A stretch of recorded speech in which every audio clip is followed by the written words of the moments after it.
Hey guys, welcome back to Mo's Game Table. Today we're going to take a look at less than 60 miles, second echelon, which is this one right here. On the right, I've got the first echelon.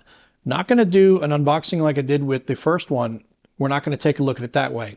If you want to take a deeper look at all the components, you can check out that video from a couple of years ago when the game first came out. This game here is the second edition, second echelon, that has just been released, and this has been updated. So we're going to take a look at what's been updated from first to the second edition. First edition owners, or anyone who picks up the first edition, this does not in any way make the game invalid. You can still download the update pack to print out your own files at home to update to the second echelon from your first. So the game is going to get continued support, as we've seen from Thin Red Line Games, where it's not going to be like, hey, you bought it, great, thanks. We're going to move on to the second edition. That one is no longer any good. No, they're supporting it so it continually stays updated from first all the way through to future editions. But we'll take a look at the differences between the two editions. And on the left, we have the components for the second echelon. On the right, we have the components for the first echelon. First thing we're going to look at are the rules of play.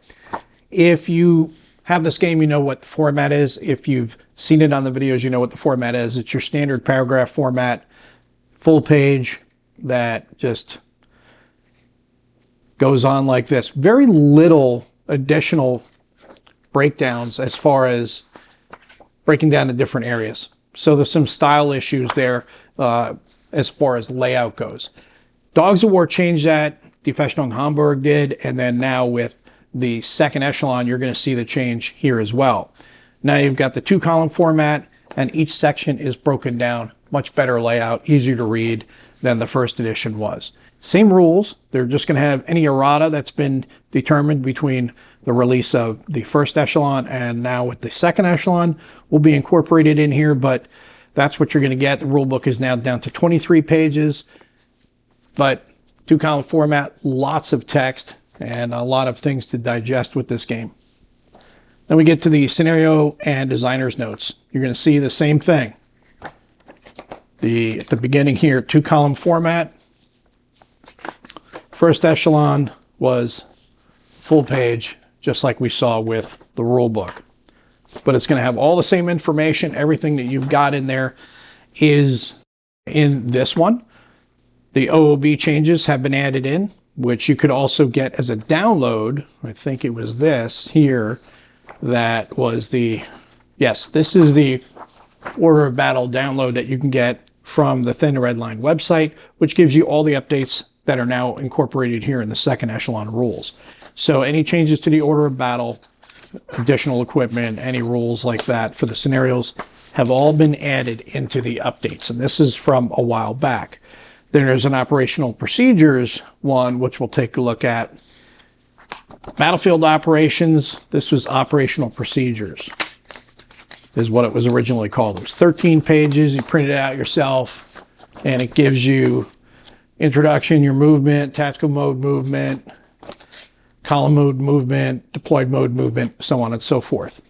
Well, here you've got the same thing, but you're going to get the examples instead of using an image with some text written over top of that, using like some imaging program here, you're going to have images from the Vassal with much better text written on top of it and a lot more detailed examples. So it's going to give you all the breakdowns here of how to do your posture changes, bombardments, ground combats, assaults using electronic warfare, retreating after combat, retrograde operations, tactical movement, area defense.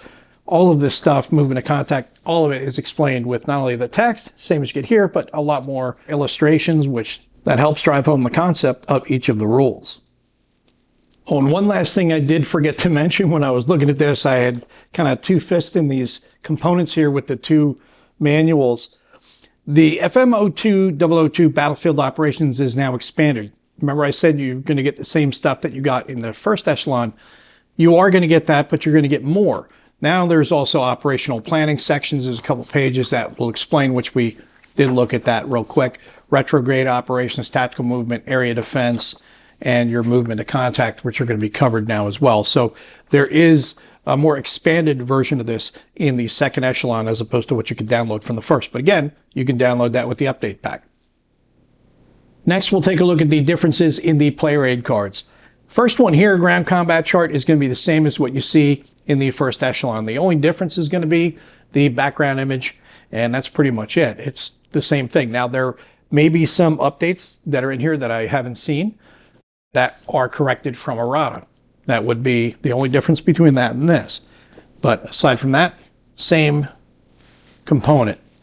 This is where it gets a little different. If you notice here, the time track in the first Echelon, you had your time track at the top, NATO points track, and the Warsaw points track down below that. Now everything's split into two separate player aid cards, one for NATO, one for the Warsaw Pact. You've got your time track at the top and separate tracks for command points, engineer points, electronic warfare points, and air points. So you're not having to make everything visible on one chart where it's harder to see at a glance compared to this. If you want to see how many EW points you have, you just look, oh, I've got 3. Okay. Whereas before here, you'd have to look and say, which counter is it? Oh, yeah, 3. Okay, I've got 3. I like this. It's a lot nicer. It's a lot cleaner when everything's broken down for you because there's enough complexity in this game where you don't need to add anything in here by looking at your data and making that more complex than it should be. Then we have the order of battle. It's a little different looking, but it's the same information as what you have on this one. And of course, again, any errata that was incorporated will be reflected on this document. And again, you can get those from the Thin Red Line website. Then we have the CENTAG Sector 1 Order of Battle. U.S. Fifth Corps Order of Battle over here is what it was called in the first Echelon. Second, it's CENTAG Sector 1 Order of Battle. That's pretty much the only changes there. Then we have the tables that are in this flip book. You've got 2 of them, one for each player. We start off here with the movement table. And we've got that here in this flip book that was in the first Echelon. This is the 8-page book. It's 4 separate pages. We have the movement table here. Same information, slightly different palette, but pretty much the same thing, just different background image or lighter background image. Then we have the posture chart, which is on the next page. Then the orders chart will follow that. You see it's laid out the same way, just that it's spread across the whole page, so I think it's a little easier to read. Then we have the bombardment table, same thing as in the first Echelon. Ground combat table, same thing here. Disengagement table, air points table. Again, using more of the page space than what we saw in the first Echelon. Electronic warfare table, same thing here. Again, just using the full page. Then we have the nuclear attack table, which is in here. Unit legend is down here. And you've got your breakdown of the NATO symbols, which are shown at the bottom here. And then this one was a download from Thin Red Line website where it gives you the marker legend so you can just at a glance be able to see what those were, as well as your NATO and PAC silhouettes. That's on this page here, laid out a little bit differently. You got your silhouettes and your abbreviations for the different units on the next page. And then you have your posture flow chart here on the last page of the charts and tables book. And on the left, we have the counter sheets for the second Echelon. On the right, we have the counters for the first. We're not going to go into a counter comparison and do a deep dive on that. I'm going to read to you what is on the Thin Red Line Games website that explains the differences between this edition and the first edition. There is a revised NATO order of battle representing the West German 3 Corps as a separate high-level command. There are revised mobilization rules for West German Teilactive battalions and Heimatschutz brigades, an update of several U.S. battalion designations, more exactly pinning the transition from the combat arms regimental system to the U.S. Army regimental system. There are several changes to the Warsaw Pact order of battle, from the Soviet Army-level independent tank regiments to East German pure tank regiments. So that's why I'm not going to go into a deep dive on the differences between them, but I do want to show you a couple things here. The counters, again, are just like they were the first time. That nice coating on it, they really feel great. little bit different color scheme as you'd expect between editions. The colors do slightly change. There's always that variation in color. Not super dramatic, but you can see some of the differences, and actually for the better here. The printing on these is much clearer than you saw on the first edition. Not that the first edition was bad, but here they definitely have some improvements made. And one other component I didn't look at were the cards. I believe that the cards have stayed completely the same, so no sense in taking a look at those. Again, if you've not seen all the components and you want to deeper dive on that, you can check out the unboxing I did for the first Echelon a few years ago when it came out.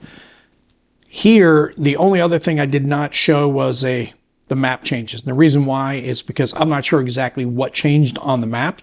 All I can see is from the Thin Red Line website, it says several small but significant changes have been made to the map and scenarios. We've already looked at the scenarios. I already mentioned how the order of battle has been updated in the rules and the scenarios. Same for the update pack. If you have that for the first Echelon, you're going to get that same information all in there.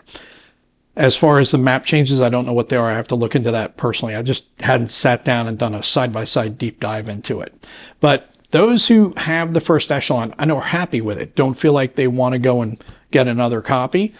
You can just download the update pack. You're good to go. There are some counters you're going to have to make, but not a tremendous amount of counters. So you can do that if you're not too arts and craftsy. You can probably get a friend of yours to help you out. Maybe some people on the forums will be able to help you out as far as making some. They're not super difficult to make, so it wouldn't be hard to do. Those who want to upgrade to the latest edition or who have not gotten a copy, definitely go grab yourself a copy of Second Echelon right now. A couple of reasons. Number one, fantastic company. Thin Red Line Games makes outstanding games. They are high quality components. They're really great as far as enjoyment, simulation value, everything's there. Replayability is there. They also have fantastic support and research. The research that goes into their games is just second to none, and it really reflects in the gameplay. The support, like I said, if you have first Echelon, you can download the update kit, print it out yourself, you're good to go. If you don't want it, you can get the second Echelon. So it's not like first Echelon is no longer any good, which is also great. Another great mark for Thin Red Line Games. These games sell out fast. So if you were interested in this game at all, jump on it right now, because in a couple weeks, if you don't, they're all going to be sold out and you're going to be like, oh man, I missed out. Well, there's no more excuses anymore. Everybody is aware of Thin Red Line Games and their 1985 series, the C3 series, which is what this is, and they know that they sell out fast. So jump on it right now. They are just incredible games, incredible company, and well worth supporting. So give this one a look if you haven't already. And this is the first in the 5-game series. You can get Dogs of War, which is out of print right now. Die Festung Hamburg, which I'll be taking a look at on the channel as well. I've got the video shot, just haven't edited it yet, but we're going to do an unboxing of that. And then you'll have the next one coming out here. I'm not sure exactly when, because I know they've got another game that they just announced that they're going to be working on. So I'm not sure how that's going to change with their production schedule, but we'll have to wait and see. But again, if you are interested in the C3 series, less than 60 miles is available now. So jump on it real quick before they're all sold out. Well, I hope that helps you guys out if you'd be curious about this one. If you have any comments or questions, post them down below. Thanks for tuning in, guys. See you next time.